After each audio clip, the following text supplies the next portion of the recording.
Jaganmohan Reddy Visakha steel ప్లాంట్కి వెళ్ళినా వెంటాడాడు. ఎవరిని? కూటమి నేతల్ని. అక్కడ ఉన్నటువంటి లోకేష్, మేము అసలు ఈ ప్లాంట్ను కాపాడింది మేము, పవన్ కళ్యాణ్ ఈ ప్లాంట్ను కాపాడింది మేము, గతంలో జగన్ అమ్మేయబోతే, జగన్ దీన్ని మూసేయించబోతే అన్నటువంటిది.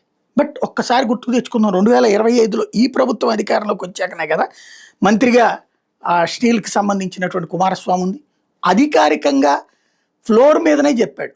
అప్పట్లో దీనికి సంబంధించి దీన్ని ప్రైవేటైజ్ చేద్దాం అనుకున్నప్పుడు ఆ రాష్ట్ర ముఖ్యమంత్రి జగన్మోహన్ రెడ్డి అంగీకరించలేదు, అడ్డుపడ్డాడు అన్నటువంటి కుమారస్వామి చెప్పింది.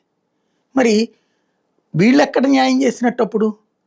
అప్పట్లో బీజేపీ ఎన్డీఏ గవర్నమెంటే దాన్ని పెట్టుబడులను ఉపసంహరిద్దామని ప్రయత్నిస్తే ముఖ్యమంత్రి, ఆ రాష్ట్ర ముఖ్యమంత్రి అంగీకరించలేదు అని ఫ్లోర్ సాక్షిగా కుమారస్వామి చెప్తే, లేదు ఆ రోజున జగన్ అమ్ముదామనుకున్నప్పుడు మేము ఆపాము అని ఇటు పవన్ కళ్యాణ్ చెప్తున్నారు, అటు లోకేష్ చెప్తున్నారు.